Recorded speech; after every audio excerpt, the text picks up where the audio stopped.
Hello students, welcome to the Social Studies class of Standard 3. I am Chaya and we are going to study chapter number 1, that is the Earth, our home. The Earth on which we live is one of the 8 planets that goes around the sun. पृथ्वी जिस पर के हम रहते हैं 8 ग्रहों में से एक ऐसा ग्रह है जो सूर्य के चारों ओर चक्कर लगाता है. We live on this beautiful planet. हम इस सुंदर ग्रह पर रहते हैं. Earth is the home not only to us but to all the living things. पृथ्वी केवल हमारा ही नहीं सभी सजीवों का घर है. Plants, animals, birds, insects, human beings all live on this planet this earth. पेड़ पौधे, जानवर, पशु पक्षी, कीड़े मकोड़े, मानव जाति सभी इस पृथ्वी पर रहते हैं. It is at present the only known place in the universe where life is possible. पूरे ब्रह्मांड में वर्तमान में केवल यही एक ऐसा ग्रह है जिस पर जीवन संभव है. However scientist are trying to find the presence of life on other planet also. फिर भी वैज्ञानिक दूसरे ग्रहों पर जीवन की कल्पना की कोशिश कर रहे हैं. वी लिव इन हाउस, हम घरों में रहते हैं. It can be in city और विलेज, यह किसी गांव या शहर में हो सकता है. द सिटी और village is a part of the country and the country is a part of the अर्थ. ये शहर या गांव किसी देश का हिस्सा होते हैं और ये देश पृथ्वी का हिस्सा होते हैं. The earth is our home and we live on it. पृथ्वी हमारा घर है और हम इस पर रहते हैं. Surface of the earth, the surface of the earth is made up of land and water. पृथ्वी की सतह पानी और जमीन से बनी है. Water covers more than 2/3 part of the earth surface. पानी का 2/3 भाग जमीन की सतह को घेरे हुए हैं. The rest of surface is land, और बाकी जगह जमीन है. Many plants and animals live in water, we live on land. कई पेड़ पौधे और जानवर पानी में रहते हैं, हम जमीन पर रहते हैं. We work and play on land, हम जमीन पर काम करते हैं और खेलते हैं. The farmer works on the land and produces various crops. किसान जमीन पर काम करता है और कई प्रकार की फसलें उगाता है. The land separates for and wide, यह जमीन बहुत लंबी और चौड़ी दूर तक फैली हुई है. Land, let us find out how worst it is. चलिए जानते हैं यह कितनी दूरी तक फैली हुई है या कितनी विशाल है. If we stand on the top of a high building and look, जब हम किसी ऊंची बिल्डिंग के ऊपर खड़े होते हैं और चारों ओर देखते हैं, we see that the land and the sky seem to meet a point.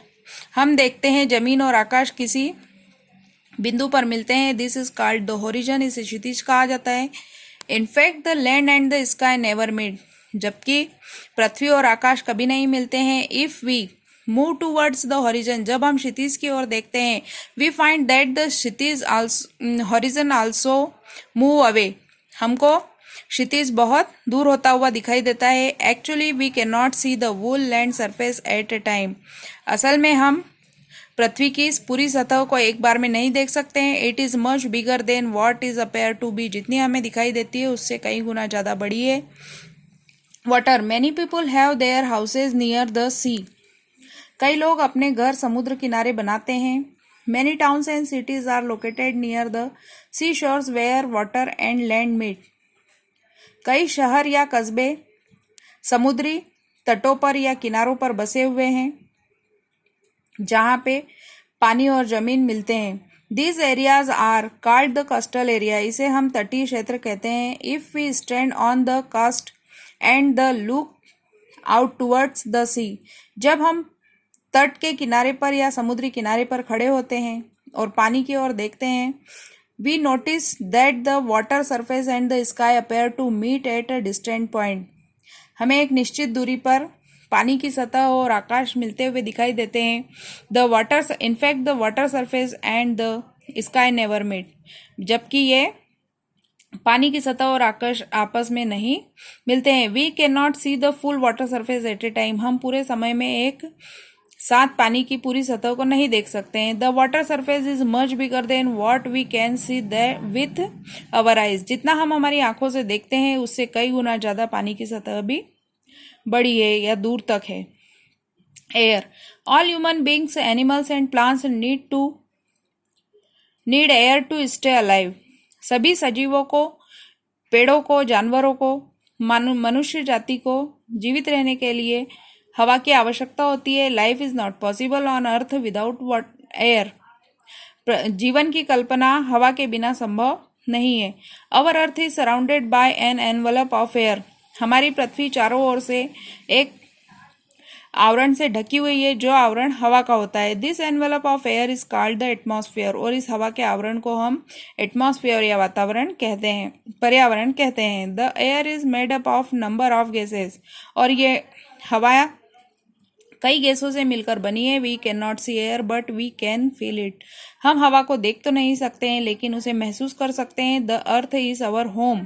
पृथ्वी हमारा घर है। We need land, water and air to live. हमें जीवित रहने के लिए जमीन, पानी और हवा की आवश्यकता होती है। हंड्रेड्स ऑफ ईयर्स एगो, सैकड़ों साल पहले, we did not know much about the earth. हम पृथ्वी के बारे में ज्यादा कुछ नहीं जानते थे। People thought that the earth was flat.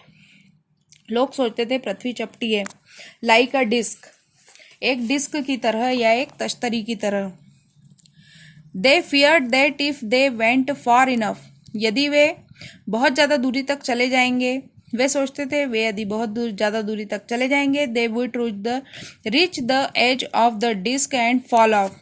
और वे उस तश्तरी के किनारे तक पहुंच जाएंगे और नीचे गिर सकते हैं। इन 1519 a man named Ferdinand Magellan of Spain took 5 ships and many sailors and set out on a long voyage towards the west. 1519 में एक आदमी फर्डिनेंड मैगलेन, जो कि स्पेन का था, अपनी 5 जहाज़ों के साथ और कई नाविकों के साथ उसने पश्चिम की ओर यात्रा शुरू की। They kept on selling in the same direction. और वह सभी एक ही दिशा की ओर आगे बढ़े। After the difficult and long journey of 3 years the ship return to the same place in Spain from where they had started. 3 वर्ष की कठिन यात्रा के बाद वे जब वापस लौटे स्पेन में, तो वे उसी जगह पहुंच गए जहां से उन्होंने यात्रा शुरू की थी। This meant that they had sailed around the earth. और इस जल यात्रा से उन्होंने साबित कर दिया कि पृथ्वी गोल है। This journey show that the earth has no edge. इससे साबित हुआ कि पृथ्वी का कोई किनारा नहीं है। It is round like a ball. और यह एक गेंद की तरह गोलाकार है। The earth looks flat because we see only a very small part of its surface at a time and so the ground seems to be flat. पृथ्वी हमें चपटी दिखाई देती है क्योंकि हम पृथ्वी का बहुत छोटा हिस्सा एक बार में देख पाते हैं। इससे it's surface at a time